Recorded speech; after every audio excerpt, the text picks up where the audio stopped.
Welcome, adventurers! You've made it to the Wind Down, the live stream at the end of the Geekverse. It's a chill place to hang out here as the sun sets on another day. We're here to have a little chat, reflect on the day's successes, and prepare for a better tomorrow. So settle in with your favorite beverage this evening. May I tempt you with a cup of chamomile? Why, thank you, Dory. I would love a mug of tea this evening, but perhaps you would rather have some coffee, though I do recommend a decaf this late in the evening. Or perhaps maybe a cold brew is more your style. Oh, no thank you, Dory. A little red wine. For me, Isaac. Sounds like an excellent choice, Gandalf. Whatever you want, it's yours. Could I offer you a bourbon, a martini, an old-fashioned, or something perhaps a little stronger?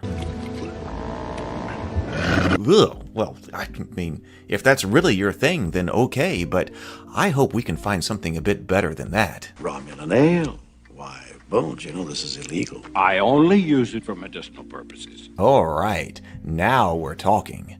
I'm Heath, and I'll be your host. Welcome to my home.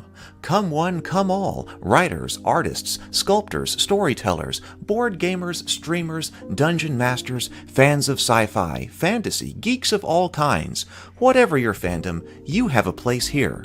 For soon it will be time for another long rest so that we can recover our hit points, our spells, and our abilities, so we'll be ready to fight on for another day tomorrow. But first, we all need a little time to reflect.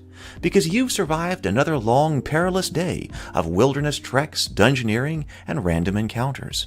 And that's worth celebrating. Let's tell the tale. It's time for the Wind Down. It will improve your life. It really will. Give it a chance. Here we go. Hey, everybody. Welcome, welcome, welcome. Let me get... There I am. Welcome to my home this evening, everyone. It is great to see you. I see we got people already in the comments right here. Mr. Rourke, welcome, welcome. Shell Mel is here. Good evening, everybody. I'm glad to see you. I am transitioning from sort of the morning streams to the evening streams. They seem to be working better. But unfortunately, today I have been sick. So I was planning on doing a lot more stuff today, but I didn't get to because I've been on medication, and I'm still on medication right now. So hopefully we can still do this stream. But there were a lot of things I wanted to do today that I didn't quite get a chance to do. But that's okay. I think we've got plenty of things to talk about tonight. We're going to be doing more OSE game development tonight, specifically working on our Celtic world here.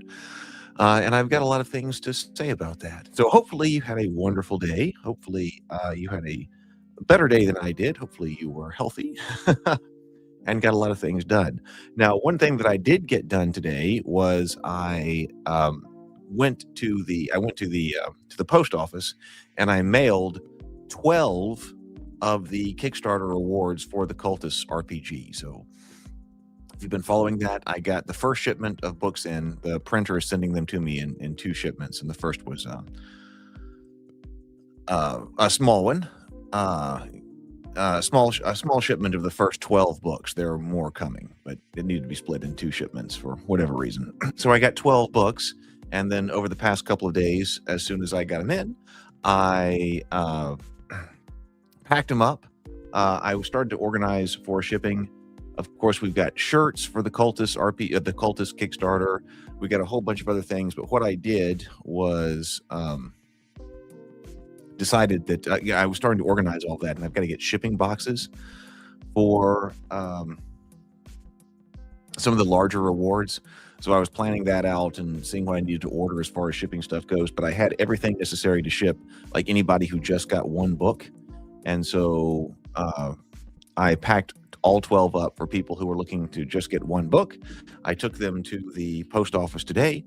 I mailed them. I put out a Kickstarter update, and I also sent everybody through Kickstarter message, if yours is one of the books that went out, your tracking information. So that happens to be the case that is all 12. That is 50%. 50% of everybody who's been on that Kickstarter has now had their rewards fulfilled, either because they were entirely digital or because all they needed was one book. So there's still a lot more to go. And of course, the fulfillment of the rewards are just get more complicated as we have more books. As certain rewards need more books shirts of different sizes and all of that. But I'm going to be working on that in the coming days. I'm expecting the second shipment from the printer of books to come in any day now. I expect it won't be all that long. I will get the new boxes in to ship those, and then we'll send them out. So that did get done today. And then I did a little bit of work on this book, but otherwise, like, took a nap. So yes, the mystical evening stream. So here we are. So I don't think there are any other major announcements about what's going on. I think that's basically it. So all right, well, let's we'll go, as you know. Hopefully, I'll be able to do an hour here, or a little more. Hopefully, I'll be able to make it to an hour, even though I feel tired and I feel like my voice sounds terrible. So we will see. Let's see. Mr. Rourke says, for funsies, take a Dolemwood adventure and change it to Gnarly Forest near Holmet. That's in Greyhawk. I don't actually know anything about Dolemwood. I have not been following that at all. I mean, the name has come by, of course, like my feeds and things like that. But I was not in on that Kickstarter, and I really don't know what Dolemwood is all about. Hey, Charlie. Welcome, Charlie. Okay, so let's see here. So I did some work here. First of all, let me read this. Okay, so this is the introduction to the book. We had the call to arms for the 12th century RPG that we were working on, the 12th century, where all the characters like 12th century knights. And I wanted to open with an in-universe text, and I wanted to open with an in-universe text here as well. I think this has been shown years, I mean, or months or years ago, but this also gives us a feeling of the world, right? So I decided I also wanted to start with an in-universe text, but it's not a text this time because this is written by, or this is spoken by Gadweir, the Grand Druid of Rabivania, in what I'm calling the main storyline. Storyline is the word here, in the main storyline. So he's a druid in the 12th century kind of knight storyline, but he is recalling the tales of Clovis and the time at this particular part of Rabivania when things were much more pagan and the druids had a lot more sway, because there was no Mirite religion. So here it is. Maybe this gives us to set the tone. You know, I want this to be at the front of the book, so it'll also set the tone for the book. So it says, attend and give ear, and I will tell you of Clovis. Let me get my Gadweir voice on if I can. Attend and give ear, and I will tell you of Clovis, the great and mighty. Before Clovis, there was naught but chaos. Anorda ruled the world, and her terror kept all rabbits and creatures of the land in fearful thraldom. But Clovis was a rabbit like no other. He was born of stars and thunder, brave and strong. He did not cower at Anorda's wrath as other rabbits. It was he who brought the rabbit's fire, forged the first weapons, and taught his apprentices to work iron, such that even today our smiths still build shrines to him in their smithies. The moment he thrust the great and terrible sword Datharan into the belly of Anorda and pierced her black heart, the fate of rabbits changed forever. No longer were we insignificant creatures who cowered craven in our burrows. We were rabbits, brave and strong, ready to carve Rabivania from the wilderness. When Clovis took his seat as the Vortigern of Rabivania, his crown was low on his brow as he sat his wooden throne in the hall of Cloven Call, built upon Anorda's bones.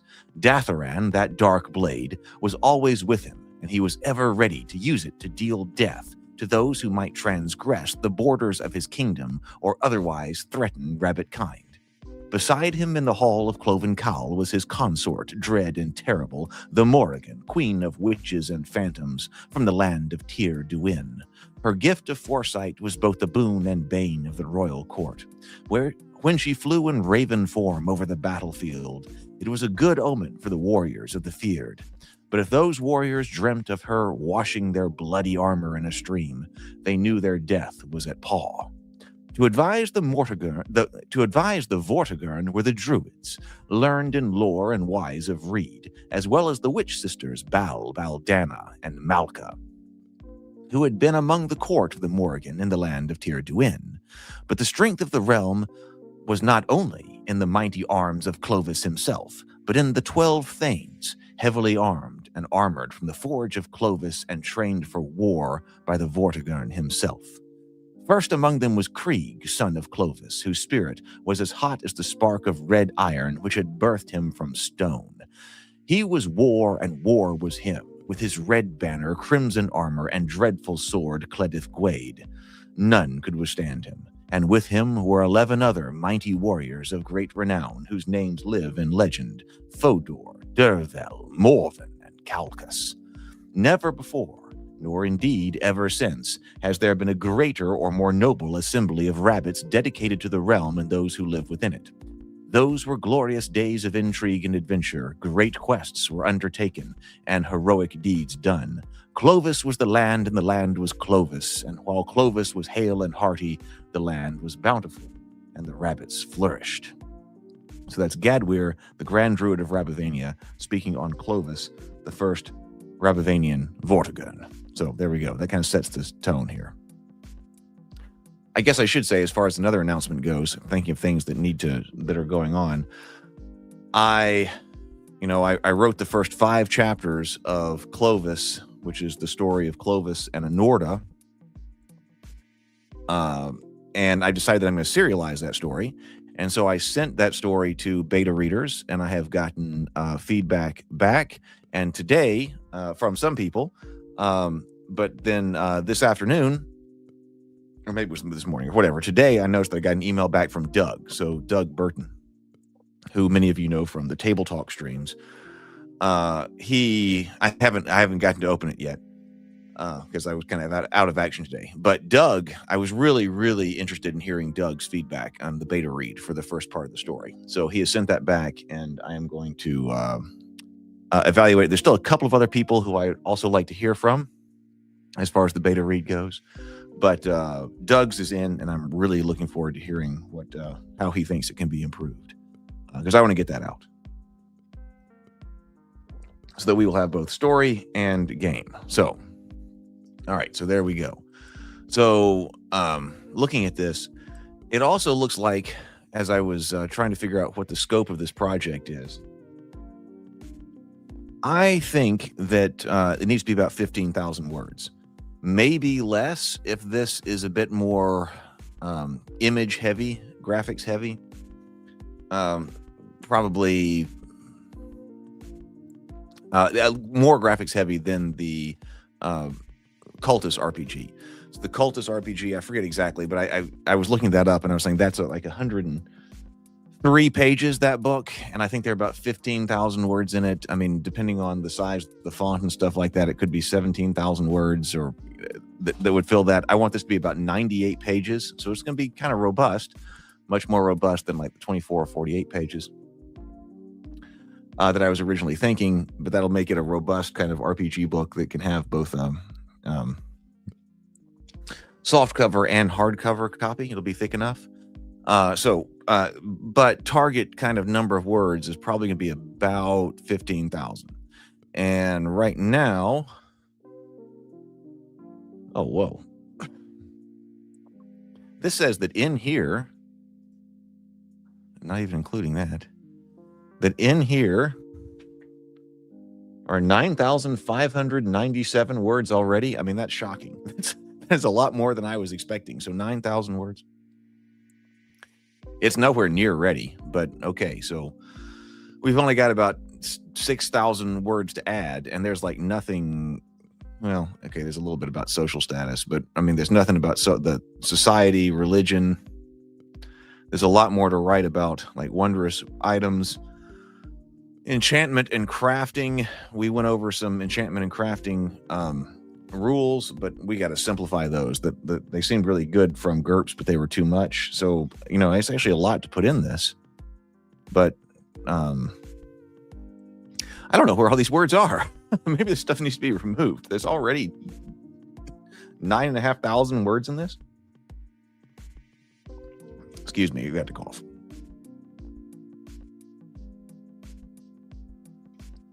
Sorry about that. All right, so let's go. So I did say, okay, so we're going after an introduction that we got to write. Then we go to player characters. I'm going to put everything in it as far as like how to create a character. I want it to be fast, but like generating core abilities. There isn't a whole lot to the OSE, character gen, and that's the way that I like it. But I'm going to put core abilities in there. But then I did decide, based on, where's this other book?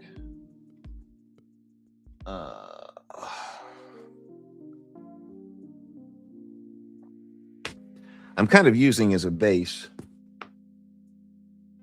suggestions about, what needs to be in this kind of world book that's Celtic themed.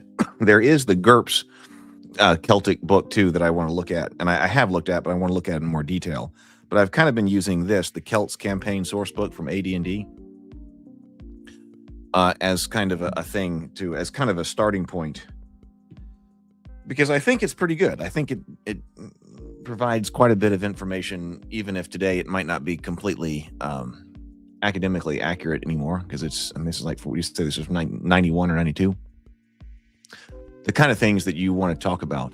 And one of them, to do a theme. And one of the things was this that it had in here was this birth gifts and doom table. And so a couple of days ago, this might have been Monday, I think it was, I was working on, I said, I think we should put in this idea of being able to roll for a birth gift or doom. But it's very long and verbose in the AD&D guide. So I was like, okay, can we simplify this into kind of more of an OSE style? Because it says, in Mythic Rabivania, you're not just a fighter or a warrior, but you're going to be defined by the guess or particular birthrights. So this could be something like, some kind of gift that the spirits, we don't have gods here, but the spirits that have given to you. Or it could be some kind of doom that is hanging over you because of your birth. But ideally, something like that will be both advantageous and disadvantageous at different points in the story, right? So as you're playing, okay, I've got this thing, but there could be advantages and disadvantages, even regardless of whether it's a birth gift or a doom. So, but nonetheless, having something like this could be a major reason as to why you are an adventurer anyway. Like, why aren't you just doing whatever it is that normal rabbits in your society do? Well, it's because of either receiving some kind of gift or some kind of doom, right? So the idea here would be that you're not required to roll on this table. But if you do, you get during character creation. But if you do, and you only roll on it during character creation, you can't decide to do it later. But you can roll on this if you would like, but you get one roll and the result is binding. And in this, sometimes it restricted some character classes. The AD&D guide restricted some of the character classes based on what you rolled here. You had to roll the right gift. First, that is a very old school way of doing it. That's very old school, and that's fine. Personally, that's not my favorite way of doing it, so I was trying to put that in as an optional rule. The GM's discretion, certain character classes may be restricted to only those characters who successfully roll a prerequisite gift on the birth gifts and dooms table. Personally, I'm of the opinion that a player should be able to play whatever they want. Game time is limited, so the player should be able to play what they want when they sit down, including rare character classes if they want to. Hey, but you're one of the player characters, and that's why, hey, it's fine for you to play one of the rare character classes.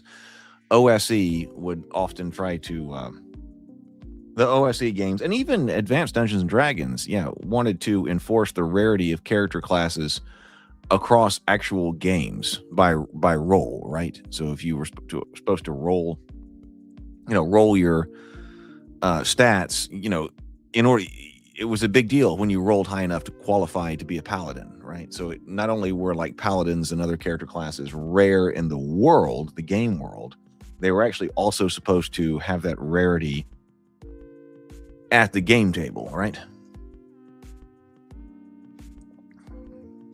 We don't actually see that many people play paladins because they're difficult to roll.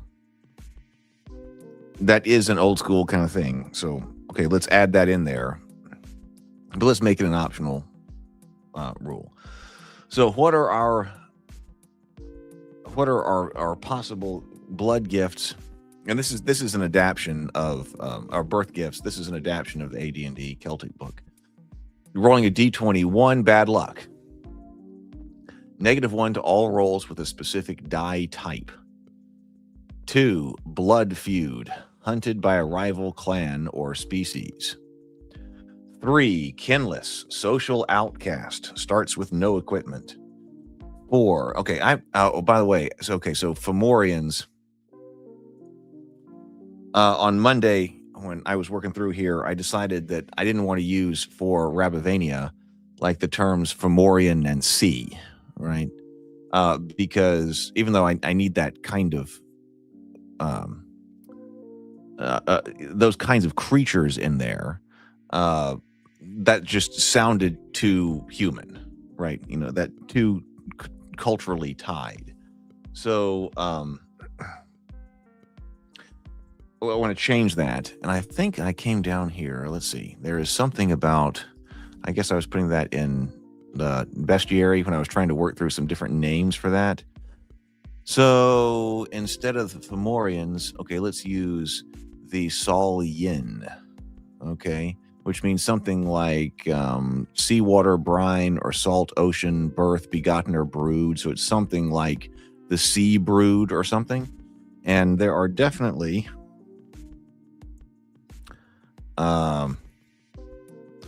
creatures that Clovis fights, which could roughly be categorized in that: the Hydra, the monster at the World Fire, monster guarding the World Fire. That's the Hydra at Redwater Bog, where he gets the iron. And then also there's like a Jabberwocky type creature who is upsetting the salmon. So that's a big category of creatures. So let's start to replace that. The Paws of Fate. So this is not the Fomorian mark, but edit, paste, and match style. The Sol Yin mark. Okay, you've got -2 charisma because you're hideous. You're actually ugly, right? The guess, the taboo, very Celtic right there, must obey a mystic law or suffer doom. 6 to 12, if you roll 6 to 12, you do not have any kind of gift, but neither do you have any kind of doom, right? Assuming you're going to make the roll on this. This is optional. You can make the roll 6 to 12. You avoided fate. But 13, lion-hearted, +2 to saving throws versus fear, saving throw versus fear or intimidation. 14, good luck, +1 to all rolls with a specific die type. Feriform, so +1 charisma, NPCs react favorably. Feriform. High blood, related to a great Thane or hero, and you get additional starting gold to put out your for your starting equipment and whatever. The Fey touched. Okay, so instead of the sea here, what was I working with here? Let's go back down to the bestiary. We need a category of creatures that are like that. Okay, here we go. Let's use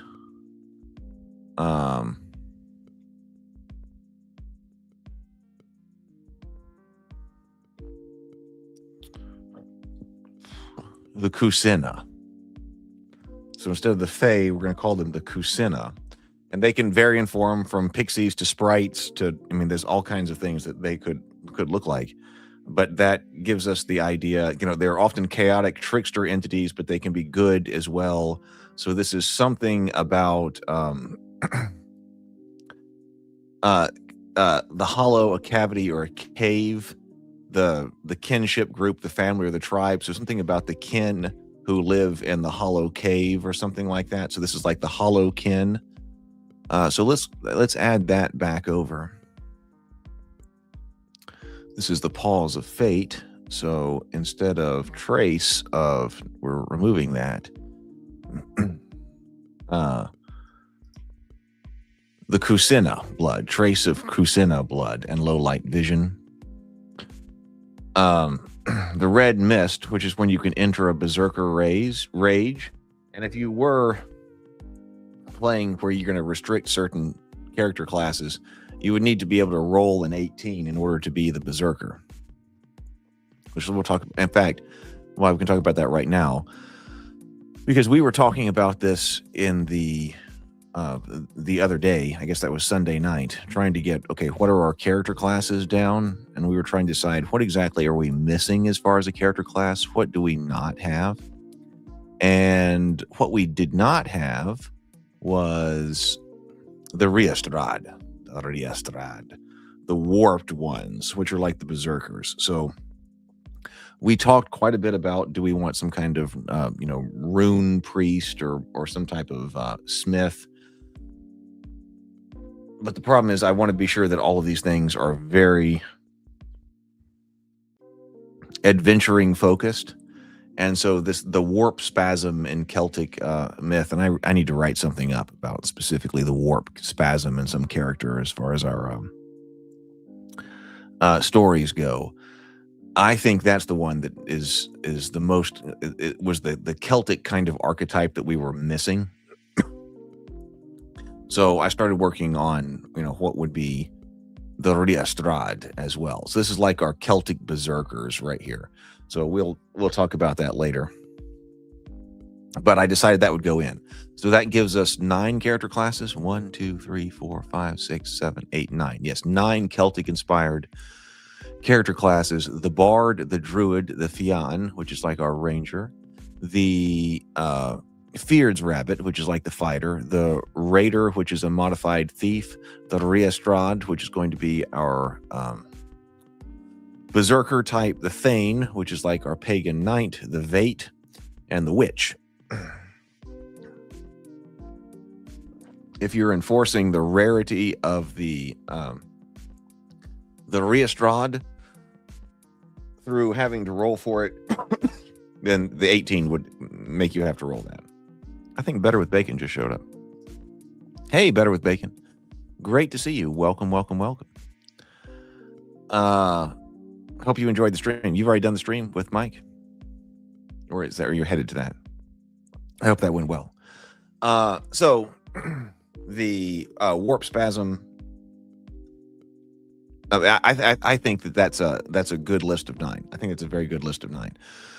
I also, as I was thinking, we'll head back up to Paws of Fate in a moment, but I worried, and I still remain worried about the Vate, and we talked about how to pronounce that, but I found that an acceptable Anglicanized version of that, rather than like Vates or something that might be more Latin inspired, that a Vate is an acceptable English pronunciation. Anglicization of that word. And I like Vate as well because it sounds like fate. So one of the Vates, one of the fates. I like that. But I realized as well, I was concerned about this not being a good player character class, because it even says that what was inspiring that in this AD&D guide, that, hey, if you're playing one of the seers, it might not be a good character class for players and adventuring. I want to be sure that it is. I think we need something that is like this, that is not that warrior focused. We've got a lot of warrior focused stuff. But I realized actually that should be the cleric. Like when we're trying to plug kind of OSE, old school kinds of character classes in, where do things fit? Oh, well, let's do a Vate that doesn't just always sit around in a, dark burrow or something, like trying to read the future that you've got to go in, because it's not an adventuring class. But why don't we say that there are some Vates which are more like the AD&D clerics, or more like the OSE style clerics, because we're missing that kind of thing from the lineup. So the weird ass half caster. Okay, so that's but yeah, make that the half caster, and saying that some of them who choose to do more than just sit around in a dark corner and be weird and tell people's fortunes and spin fate from the dark corner, they actually go out more like clerics. So I think we could use this one to be cleric focused, which means that we can drop, because we had cleric kind of over with druid or something else. And I was like, no, wait a minute. Let's slide the cleric inspiration down to the Vate. Then we're going to mix. I was working on the druid here. For a Merlin or Gandalf type of druid, let's make this more like the general mage / OSE druid. Pull from both of those. This is a magic user. And then that leaves the witch to be more like the specialist mage. So you've got the cleric type with the Vate, you've got the wizard type with the druid, and then kind of a specialist mage type thing with the witch. And I think that works well.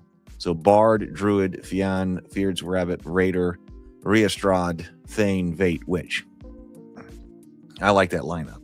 I also think that can do a lot of work for the coming months and years, because I'm kind of, I'm thinking about this book in terms of being kind of a workhorse for years as the stories come out. So I want to get it right and make it playable. So like a 98-page book could do that. And I think that gives you also, with those 9 character classes, a lot. So I'm kind of talking, this is kind of a stream of consciousness kind of stream here, but the point was that if you can enter a mini Berserker Rage, and that could be something that is added to any particular character class. Or if the game master wants to gate the Riestrad, you have to roll an 18. That would be your gift that you were able to do that. And then likewise, the sight, once per day, you get like a hunch that's kind of like a divination spell. If you want to gate the Vate, if you want to gate the Vate, then rolling a 19 would be the way to do that. And then magical knack. If you want to gate the druid, then you would gate the druid by rolling a 20. But otherwise, if you're not, these are just a special little bonus for your character that explains why they are adventuring. We'll put that in, that if you want to gate those character classes, you got to roll that. I don't know. That's just, I would keep that as an optional rule.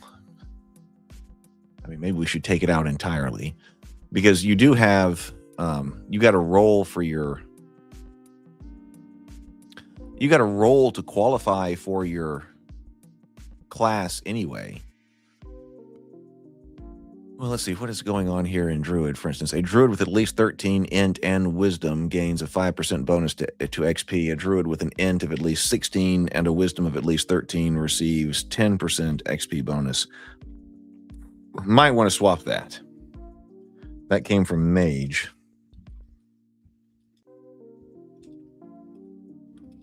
The 16, the 16 int for wisdom. We will look at that as we continue to blend the druid and the wizard together. And this is, let's see, I think we need to drop this back down to D4. The druid is much, the druid is the Gandalf Merlin type, not the D&D druid type. Although you do get expanded weapons. Where was I going with that? I felt I lost focus with being sick this evening. But anyway, okay, so my point was, okay, so actually with this case with the Bard, or with the druid. That's where I was. That how is OSE doing this? Maybe you don't have to roll to qualify. Let's see. Let me look up, for instance, Paladin here in the player's tone. Paladin, 68. Is it not actually gating character classes and just using prerequisites? So that seems to be requirements. Oh, okay, there is. Like Paladin says minimum charisma 9. Okay, that's not very strict in this game. Magic user has no restrictions, requirements. Knight has a minimum con of 9. Illusionist has a minimum dex of 9. I say dex, yeah, it does say dex. No half-orc when you're doing race as class. Halfling, race as class, minimum con 9, minimum dex. That's got 2 minimums. It seems like a minimum of 9 in some things is, I see that coming up often. Half elf, charisma 9, con 9 minimums. Okay, so OSE is not nearly as rigorous as Advanced Dungeons and Dragons was with trying to gate the classes with stat requirements. There are some, but everything I'm seeing here, elf is minimum intelligence 9. Dwarf is minimum con 9. Okay, so they are gated, but lightly. Hey, Mike. Good to see you. So let's see. Oh, hey, Robert's here too. You were being. Was this about the book that's out? We've got to talk about that on this stream because you released the book, right?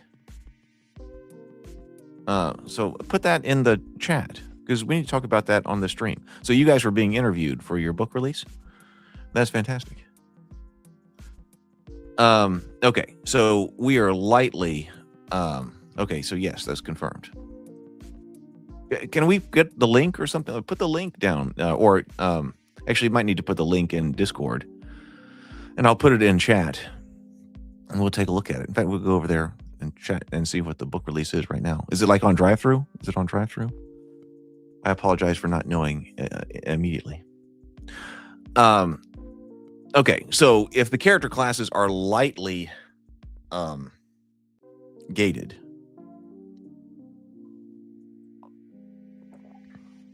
Oh, I hear the yep, okay, drive-through RPG. Let's bring this up. Hey, of course we should. In fact, we need to look at this actually in more detail on a stream. This book is, let me take this down. And let's go to share screen. Looks like this. Okay. So what that was just released was the beginning 4D handbook.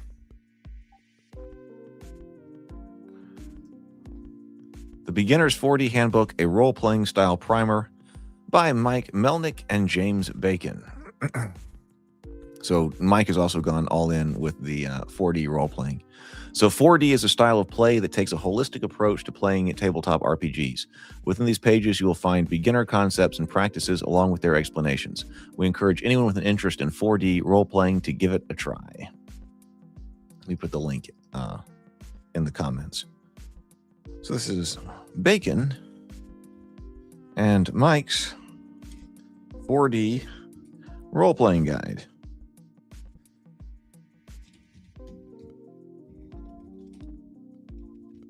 So there we go. Check that out. 4D is, if you've ever watched a 4D game, which I did, I was watching James and was Mike there as well, playing in a 4D game where it is intended to be very immersive. It's a very immersive style of role playing.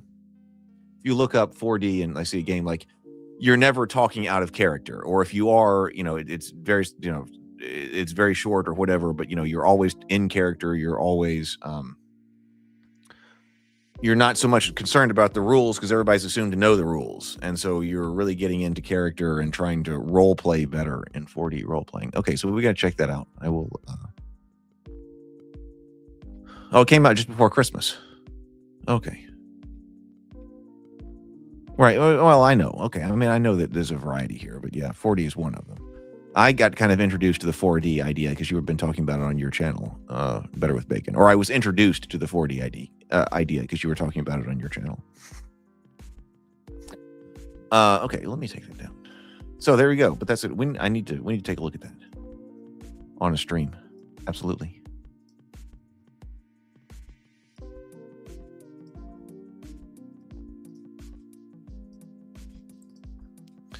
So, okay, so that is kind of a note here. Let's go back up to Pause the Fate. So, I'm going to make a note here to myself as we write this out.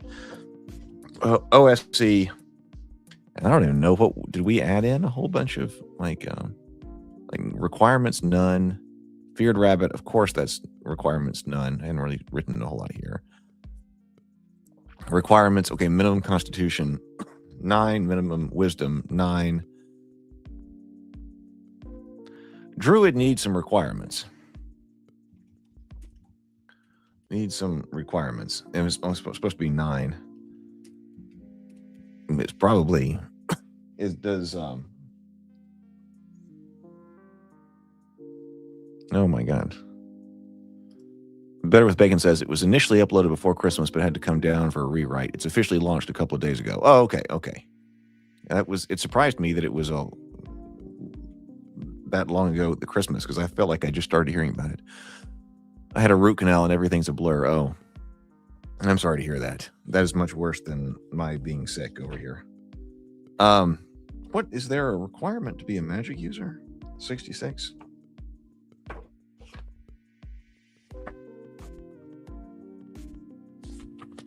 Let's find out.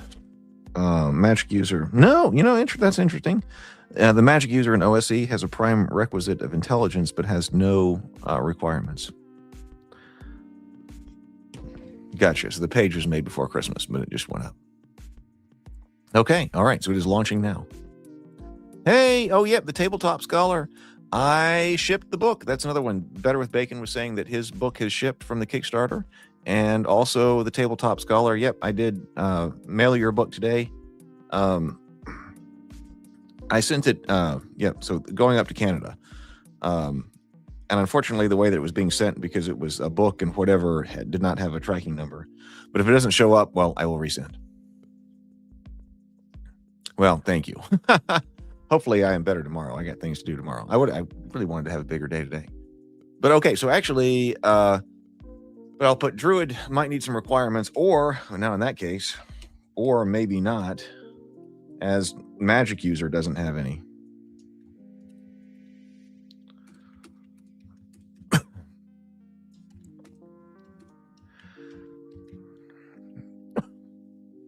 But it's still kind of, I don't know. But thinking about this, hang on. Coughing. Okay.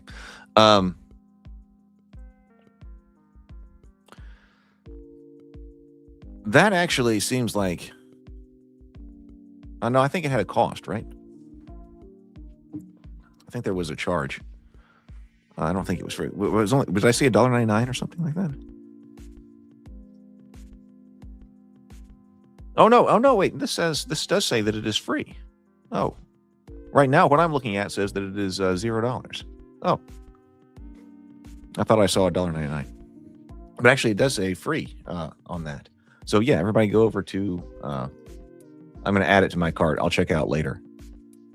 But yeah, okay. But actually, note to myself that OSE actually lightly gates.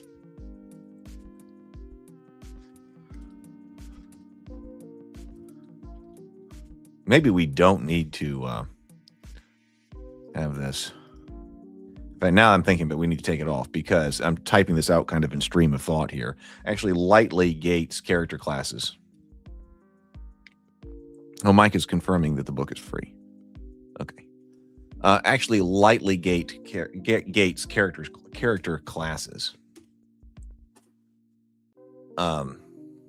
Because it seemed like everything I was looking at, and this kind of notes to myself, minimum of 9 in certain stats.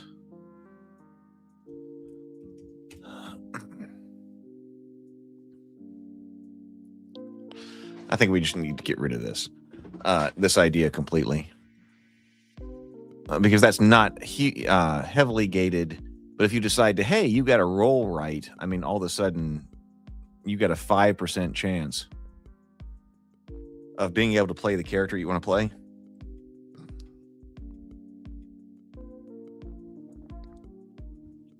I don't think that works.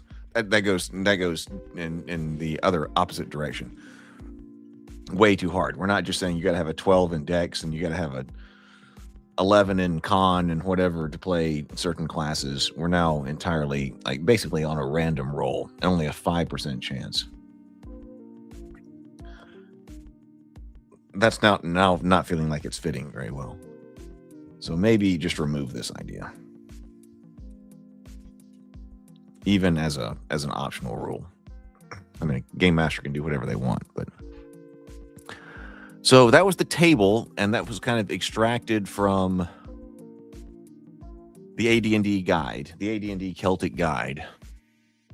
I mean, I realized that at this point, and I may have mentioned something about this on Monday, I kind of realized at this point that since I'm kind of doing an update of the AD&D Celtic guide in kind of short form for OSE, now, of course, I'm doing this for the Tales of Rabivania, but it would be easy to not strip out the or to strip out the specifically rabbit parts of this and put it out as Celtic OSE, just like on drive-through or something like that. People might be interested in that. But then I gave the descriptions. I think that the idea here, the headless, or the being headless or kinless, I think is interesting. In accordance with the ancient tradition, or in accordance with ancient traditions, a rabbit without kin is said to be headless. You have no family to protect you, vouch for you, stand witness for you, or avenge wrongs done to you. Because you have no avengers, others feel no fear in mistreating you. NPCs are likely to insult, cheat, or attack you because they know they risk no retribution from a clan. Likewise, NPCs expect you to be more reckless than most, as you have no kin to hold you back from your impulses. I thought that was a kind of neat Celtic societal kind of thing. And so you suffer a -2 penalty to reaction rolls from civilized rabbits, treated as cautious at best. The starting with 0 gold and 0 equipment, that seems a bit rough. I'm thinking about eliminating that. That's part of over here, what was in this book, but thinking about eliminating. Like no gold, like that's kind of rough for a player character. Like you start with no gold and no equipment. Like the first thing you got to do is like go steal something or something, right? In order to actually be functional. So could just be reduced equipment.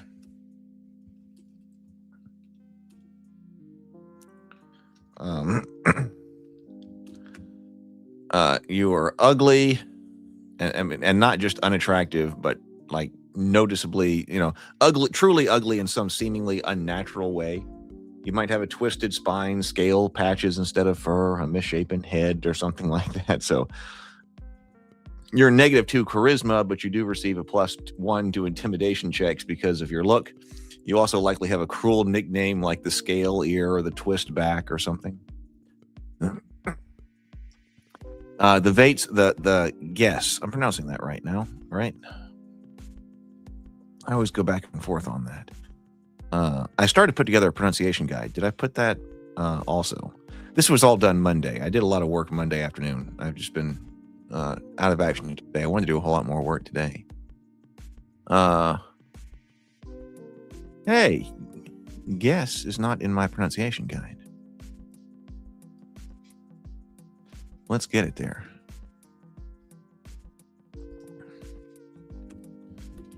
I need the phonetic.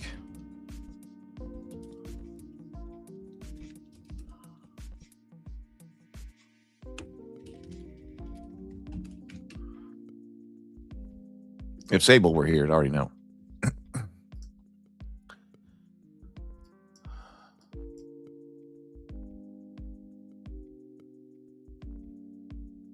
Gesh, not guess. Okay, it's Gesh, right? Okay, so let's add that in.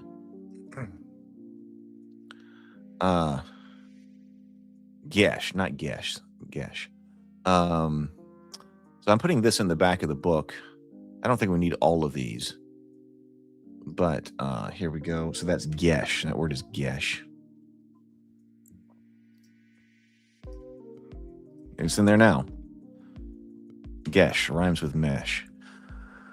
To me, that's a good one. But now I'm thinking about the Vates prophesied a doom upon you at birth unless you obey a specific law, like never eat a turnip that was given as a gift, never sleep in a burrow you did not dig yourself, never refuse the request of a poet, never cross running water at night. If you violate your Gesh, fate abandons you. You suffer a -2 penalty to all dice rolls until you atone, which will require a great quest. I'm not going into too much detail here, but there you go. Heart of the Buck, courage, +1 saving throws against fear-based attacks, including the supernatural. Good luck, you get +1 bonus to all rolls with a specific die type. Fair of form, I think I'm inconsistent with my usage of the terms right here. The silver coat, fair of form, you possess a coat of fur so bright and shining and eyes so bright that, that justifies your +1 charisma. High born. This right here. Do I have the Aesdana in my pronunciation guide? The AD&D book has a pronunciation guide, and that's what gave me the idea to do that. I do not. Let's go and get that one as well.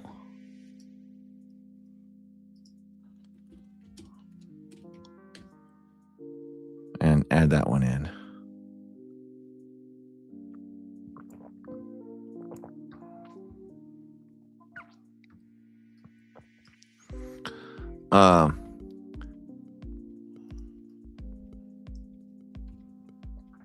This is Gemini, by the way. So this is the people of the arts, the skilled ones. In Celtic society, this referred to the honored class of poets, lawyers, druids, and any craftsmen who possessed a dan, a divinely inspired skill.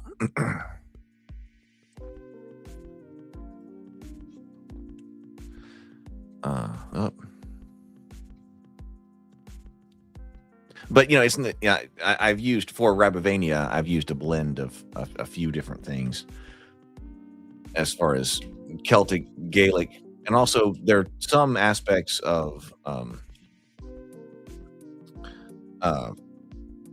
like Anglo-Saxon elements as well. Some of them, like Thane, obviously. So the rhymes with pays or face. The A's, so AES rhymes with pays or face. So it's like the A's Donna, and Donna rhymes with fauna. So this is the A's Donna. Let's go over here. You were born among the A's Donna, the gifted ones, or a line of famous thanes. While others starved in winter, your family held great root cellars.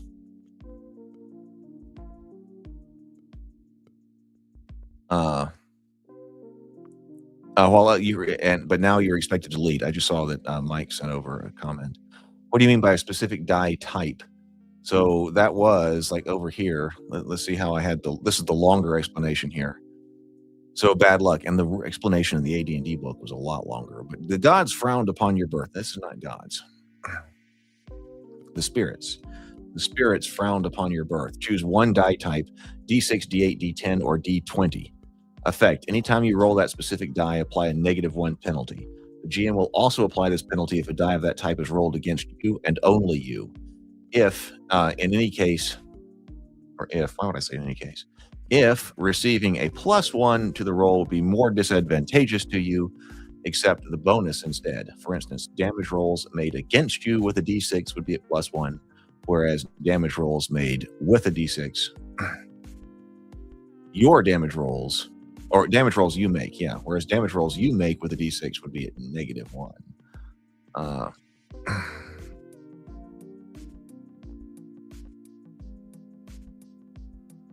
So, for instance, if a d6 was selected, if the d6 was selected as die type,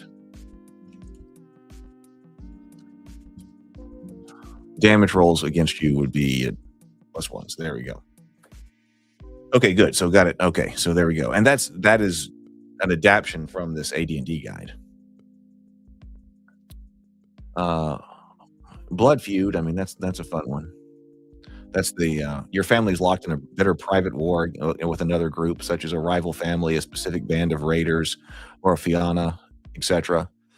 Perhaps due to turnip raiding, we can't do cattle raiding here, but I figured in the society section we do need to talk about instead of a cattle raid, we should talk about turnip raids. A broken promise, accidental death, or something else. So your reaction rolls with this group are always hostile. And, of course, they're always going to act hostilely to you and to people who are allied with you, like the rest of the gaming group.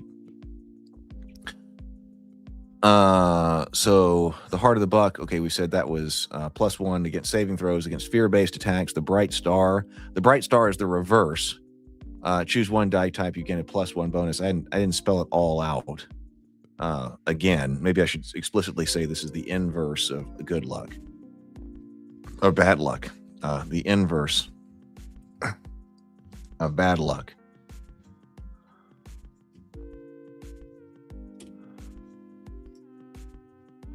The always hostile. Better with Bacon says, I really like that for the Celtic rabbits, that you have the always hostile element. The silver coat, +1 charisma. Does and bucks alike are drawn to you, and elders are more likely to grant you an audience. High blood. Okay, that's the one that I was just talking about. Okay, so the A's Donna. And so you begin with higher quality equipment and perhaps some extra gold. I haven't actually figured out though. I put a place down here for gear, but I haven't figured out exactly let's not use GP. Let's use something that is more thematic to the world, but you get additional money at the beginning. And this is when also, okay, so mixed blood. So what do we say up here? Mixed blood.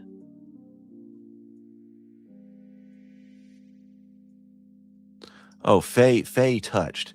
Okay, so this was real complicated in that AD&D guide. Traces of what was my equivalent of the Fomorians? Oh, the Sol Yin. So this was extremely complicated in the D&D book, and in an effort to kind of streamline it here, you are Fey touched traces of Kusena, of Sol Yin, or Kusena blood. Now this says over here low light vision. I'm going to question mark that. Low light vision. I do like this table. It seems like it adds an interesting Celtic element, and it's optional. You don't have to roll on it. Nobody has to roll on it. Nobody's required to, but it's just one roll. But like when I was looking at, like if you roll that one over here, let me find it. If you roll that one,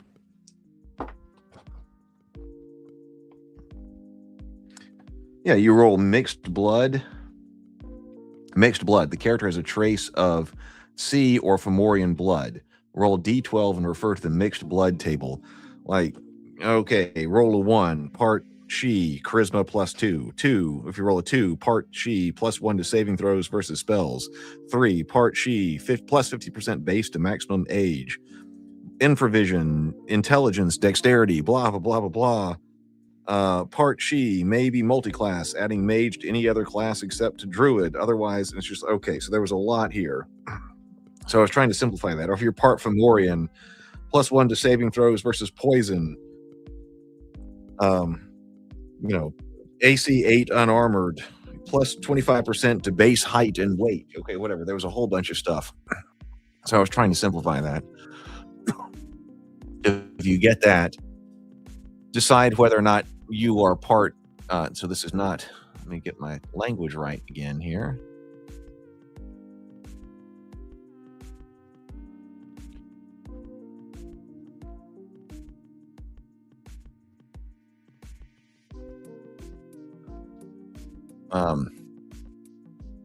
These are our good guys, basically, and these are our bad guys.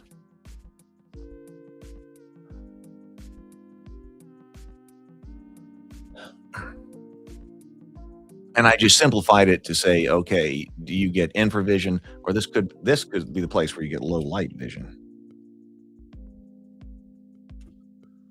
Eyes glow in the dark, or +2 intelligence, but a weakness to cold iron. Or if you roll 7 to 12, I don't know why we need to roll a D. I guess a D12 is a holdover, was a holdover from that, because we can just roll a D6 or whatever, or a D2. 50% chance, basically, is the situation. Or you are from the Sol Yin. You have the Blood of the Deep, natural armor class, with different kinds. Methods of calculating. Or +2 Constitution, you choose. So greatly simplified. So, okay, so now, if we are now getting to the point where we're saying that let's not use the warp, let's not gate the Riestrad by the warp frenzy. That sounds Celtic and vampire-ish, right? Let's not even include an optional rule to gate that. You are touched by a minor, what was I trying to do here? A minor version of the warp frenzy that consumes some ancient heroes. In battle, your muscle. So what do we do here? So I guess just need to type out this in the context of my chain of thought here. If rolling this is not a requirement,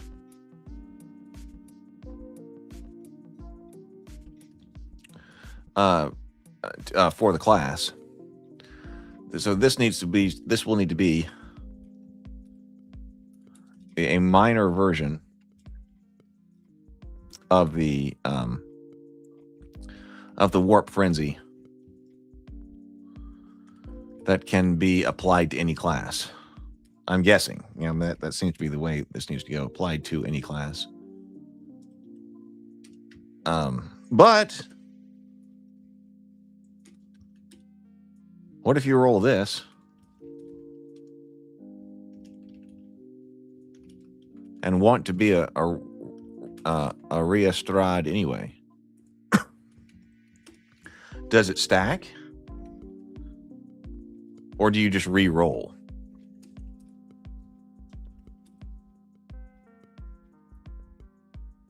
Maybe you just re-roll it. But you already rolled for a gift.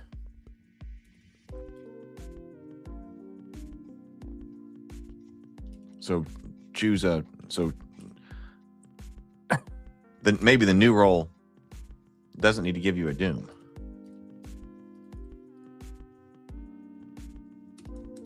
Or maybe, but on the other hand, though, maybe all of these need to be things that actually, maybe, I think that's the case. Maybe this needs to get thrown out because all of these need to be able to apply equally to any character class. That's what I think needs to happen. As I'm talking this out loud on stream with you, I think that's what needs to happen. So that way you never have to worry about, oh yeah, but I'm already playing a Reestrad. I'm already the Berserker, and now I rolled a Warp Frenzy. Do I have to roll again and risk it, or does that give me Super Warp Frenzy or something? Okay, let's just skip that. Maybe we just need to toss that idea out and make sure that everything can apply to every class. I think that's what we need to do.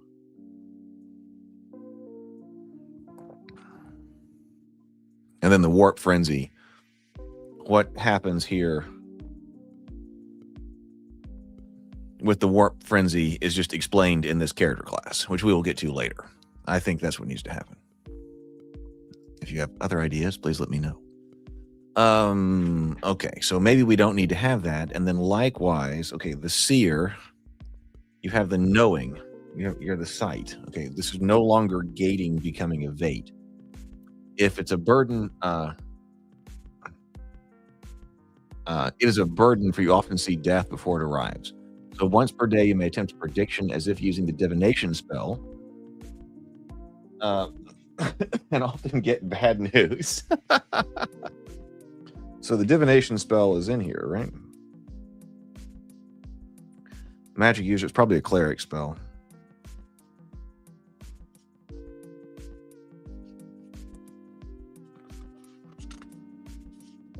We've got to make sure that has come over.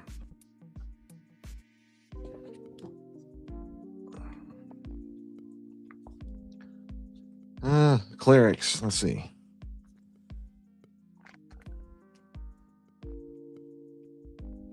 Ooh, I don't see it. Cure Light.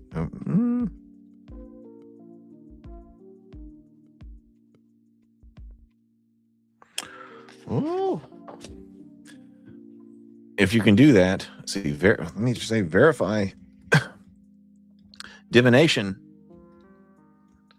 is a spell in OSE. If not, we need to create it. Okay. Let me just search its SRD. Let me go over to another window and just see. OSE, SRD. Maybe I just didn't see it. SRD, divination.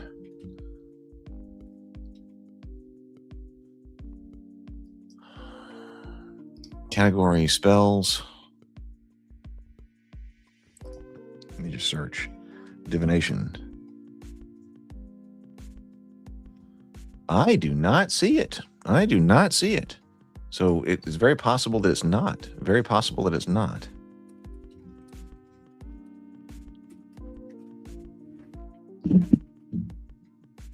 I remember making a divination spell for a cleric, a custom cleric class in Hero Quest. I had a divination spell.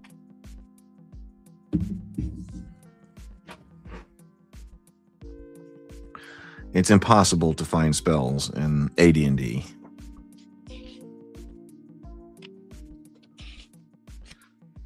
Because of how they are organized. I have no idea. First level spells.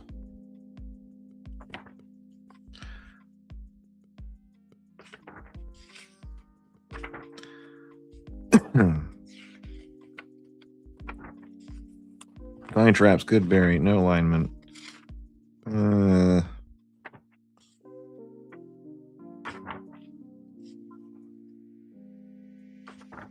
I am not seeing it. I know it's here, though. Oh, divination. Okay, it's a 4th level priest spell. So it says, so divination, a divination spell is used to garner a useful piece of advice concerning a specific goal, event, or activity that will occur within 1 week period, with a 1 week period. Maybe this is good if, like, this one could work, because if it's not a spell that you can take, then, but there is divination magic. But this would be the only way to get access to divination. And so that would work if you were a Vate, a witch, or a druid. This can be as simple as a short phrase, or it might take the form of a cryptic rhyme or omen. Unlike the augury spell. Oh, augury is what I was thinking of. Unlike the augury spell, this gives a specific piece of advice. We could also change this to be something more like augury. It's possible it's not could change this something like augury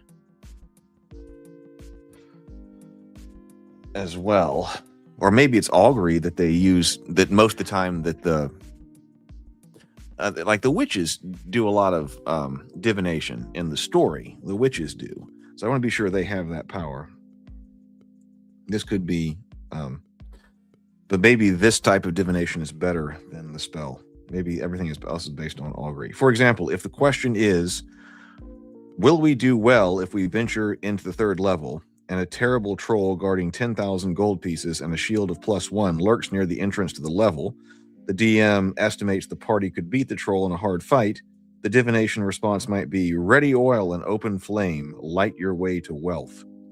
In all cases, the GM controls what information is received. This is the kind of thing that game masters hate.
Have I not been speaking over here? Is everybody listening to said my mic was muted all of a sudden? Hopefully that was not the case. I was just reading the divination. But my point was that may work if Shell Mel says it was only very briefly. Okay, I don't know what caused that. I just looked up and it said, I'm glad I'm back. So that could work. So this could work. If this is a type of divination that is not acceptable or not accessible to anyone, to any specific class. And then 20, you have a natural connection to the spirits of rock, root, and stream. Even if you are not trained as a druid, you may cast 1 first-level spell per day without a spell book. Cure light wounds or entangle. Probably need to select this. This is a note here. Probably need to select this in advance.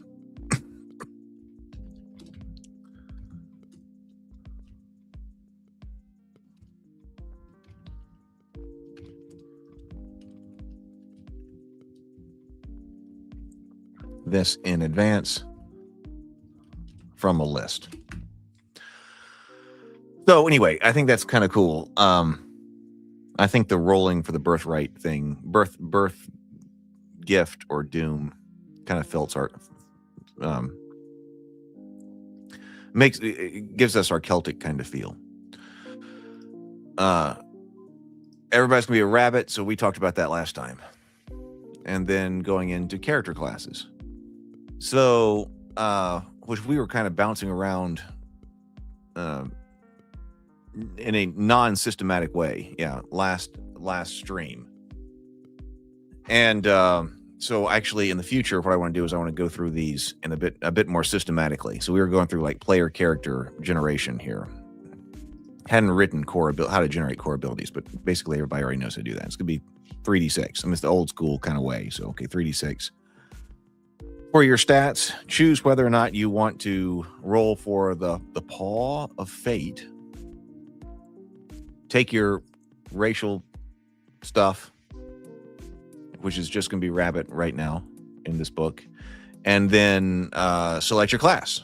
And then I think that for gear, I want to write some stuff about gear, but I was also thinking that we need some basic loadout information too, because like I think that's pretty fast character creation, and it should be. But what actually has the potential to slow it down is, okay, everybody go shopping. And I hate that. I mean, that often takes a while. I mean, I remember in AD&D, like, okay, let's go ahead and get started. Why do you still have the book open? Well, I've still got to buy all my stuff. Yeah, let's go ahead and get the game going while you do that. But I think having a loadout for each one, loadout options, like just pick a loadout option. So that's roll your stats, decide whether or not you can take a Paw of Fate roll, write down rabbit info, write down your character class info, and then choose a loadout. I mean, you should be able to do that in 15 minutes. That's the goal. That you should definitely be able to create a character in 15 minutes, especially even if you want to look around. And now what is this? What is this? I also like the idea, which is more of a Pathfinder kind of thing. Talking about what is this class? Especially for things that people don't immediately recognize, like the Riestrad or the Fionn. What is this class? And then play, a heading that's like, play a witch to, so I'm under a witch right here, in one sentence or two sentences. If you want to be this particular, if you want to play this role in your adventuring party, play a witch. I do like providing that kind of information.